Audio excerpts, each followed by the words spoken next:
కొనుగోలు వ్యయాన్ని రానున్న 3 సంవత్సరాల్లో యూనిట్కు 1.19 మేర తగ్గించేందుకు కేంద్ర ఇంధన శాఖ కసరత్తు ప్రారంభించింది.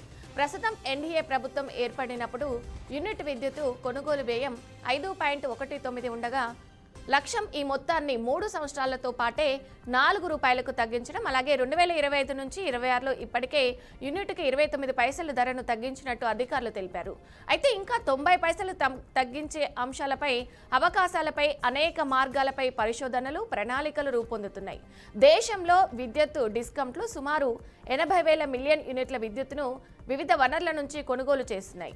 అయితే గతంలో యూనిట్పై ధర తగ్గించిన కారణంగా కొనుగోలులో సుమారు 2,320 కోట్లు ఆదా జరిగిందని అధికారులు విశ్లేషించారు.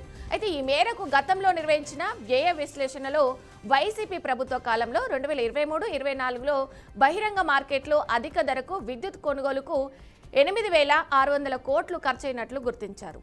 అయితే పరిపాలన మార్పుల తర్వాత కూటమి ప్రభుత్వం వ్యయ నియంత్రణపై దృష్టి పెడుతూ డిమాండ్ను ముందస్తుగా అంచనా వేసి అవసరం మేరకే విద్యుత్తును కొనుగోలు చేసింది.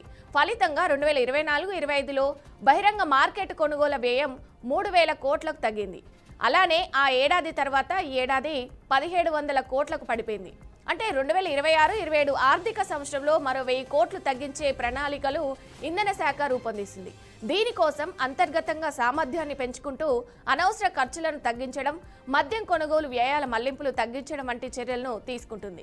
ఇక ప్రస్తుతానికి విద్యుత్ సంస్థలకు ఉన్న నష్టాలు సుమారు 10.2% ఉన్నప్పటికీ పంపిణీ నష్టాలను అధిగమిస్తే 1% మాత్రమే తగ్గించే కూడా కొనుగోలులో 1,000 కోట్లు సేవ్ అవుతుందని అధికారులు అంచనా వేస్తున్నారు. ఇక 2026-27 నాటికి యూనిట్కి కనీసం 30 పైసలు తగ్గించాలని లక్ష్యంగా పెట్టుకున్నట్లు తెలిపారు. ఇలా ప్రతి ఏడాది యూనిట్పై దాదాపు 20 పైసలు తగ్గించే మార్గాలను కూడా అన్వేషిస్తున్నట్టు విద్యుత్ శాఖ వెల్లడించింది. ఇక ఇదే అంశంపై మరింత సమాచారం మా ప్రతినిధి సుబ్బు అందిస్తారు. సుబ్బు, చెప్పండి. ఆంధ్రప్రదేశ్ రాష్ట్ర ప్రభుత్వం విద్యుత్ వినియోగదారులకు శుభవార్త చెప్పిందనుకోవచ్చు. భారీగా గత ప్రభుత్వంలో పెరిగిన విద్యుత్ ఛార్జీలను తగ్గించే దిశగా ఆంధ్రప్రదేశ్ రాష్ట్ర ప్రభుత్వం కృషి చేస్తుంది. గత ప్రభుత్వంలో ₹5.19 ఉన్న విద్యుత్ దాన్ని ప్రస్తుతం ₹4.90 తగ్గించారు. అంటే ఇంతవరకు గతంలో యూనిట్ ₹5.19 ఉండేది, ఇప్పుడు ₹4.90 తీసుకొచ్చారు.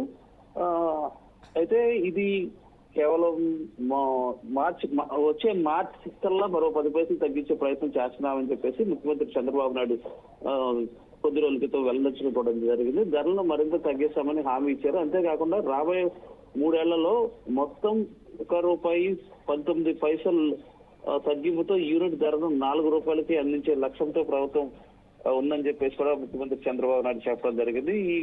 ఈ ప్రకటన రాష్ట్ర వ్యాప్తంగా లక్షల మంది గృహ వినియోగదారులకు, రైతులకు, చిన్న పరిశ్రమలకు పెద్దగా ఊరట కలిగించే వార్తని కూడా చెప్పుకోవచ్చు. గత వైసీపీ ప్రభుత్వంలో విద్యుత్ రంగాన్ని అస్తవ్యస్తంగా మార్చారని, ఏకంగా 8 సార్లు ఛార్జీలు పెంచారని చెప్పేసి కూడా సీఎం చంద్రబాబు నాయుడు తీవ్రంగా విమర్శలు గుర్తించడం కూడా జరిగింది. ఆ కాలంలో ప్రజలపై ఆర్థిక భారం మోపి విద్యుత్ రంగాన్ని అప్పుల్లోకి ముంచి తీసుకెళ్లిపోయారని చెప్పేసి కూటమి ప్రభుత్వం అధికారంలోకి వచ్చిన తర్వాత విద్యుత్ రంగంలో చెప్పుకోదగిన సంస్కరణలు తీసుకొని రావడంతో ధరలను స్థిరీకరణ చేశామని చెప్పేసి ఛార్జీలను తగ్గించే దిశగా అడుగులు వేస్తున్నామని చెప్పేసి కూడా ముఖ్యమంత్రి చంద్రబాబు నాయుడు విద్యుత్ శాఖ సమీక్షలో ప్రకటన చేయడం జరిగింది. మరో కీలక నిర్ణయాలు రాష్ట్ర ప్రభుత్వం తీసుకుంది. ఏదైతే 2019 నుంచి 2024 కాలంలో పెరుగుతున్న ట్రూ అప్ ఛార్జీలు ఏదైతే 4,498 కోట్లు ఉన్నాయని చెప్పేసి లెక్క తేలింది. అయితే ఈ మొత్తం భారాన్ని ప్రజలపై వేయకుండా ప్రభుత్వమే భరించేలాగా కేబినెట్ లో ఒక నిర్ణయం కూడా తీసుకున్నట్టు కూడా తెలుస్తుంది. ఇలా ట్రూ డౌన్ మెకానిజం ద్వారా ఛార్జీలు తగ్గింపు అమలు వస్తాయని చెప్పేసి కూడా వినియోగదారులు నేరుగా లబ్ధి చేకూర్చే చర్య అది దేశంలోనే మొట్టమొదటిసారిగా తీసుకున్నట్టుగా కూడా చంద్రబాబు నాయుడు వివరించడం జరిగింది.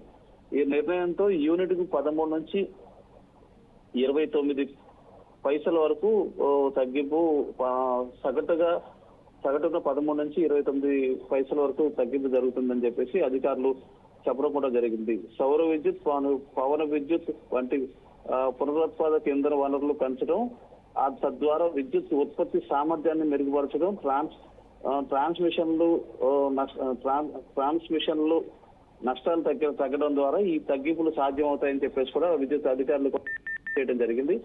ఉత్పాదకతను పెంచుకుని ఎప్పటికప్పుడు దాన్ని ఇచ్చేయడం ద్వారా ప్రజలపైన భారం పడకుండా ఉంటుందని చెప్పేసి కూడా చేస్తున్న ఇదైతే ఉంది. ఏదైనా మార్చి నెలలో కల్లా మరో 30 పైసలు తగ్గిస్తామని చెప్పేసి కూడా అంత చెప్పడం జరిగింది. టోటల్ గా 3 ఏళ్ల కాలంలో ఒక లక్ష్యాన్ని పెట్టుకుని ఏదైతే ఇప్పుడు ₹19 తగ్గించాలని చెప్పేసి ఏదైతే యూనిట్ ధరను చివరికి ₹4 కనిష్ట స్థాయికి ప్రజలకు అందించాలని చెప్పేసి కూటమి ప్రభుత్వం ఒక నిర్ణయంతో ఉంది. ఈ మేరకు ఇటీవల జరిగిన మంత్రివర్గ సమావేశంలో కూడా ఒక నిర్ణయం తీసుకోవడం జరిగింది. ఏదైతే 4,400 కోట్ల ఏదైతే ప్రజలపైన ట్రూ అప్ ఛార్జీల పేరుతో భారం ఉందో దాన్ని అంతటినీ కూడా ప్రభుత్వమే భరించాలని చెప్పేసి కూడా ఇటీవల జరిగిన మంత్రివర్గ సమావేశంలో కూడా నిర్ణయాలు తీసుకుంటం జరిగింది. Vijaya. Right, thank you Subbu.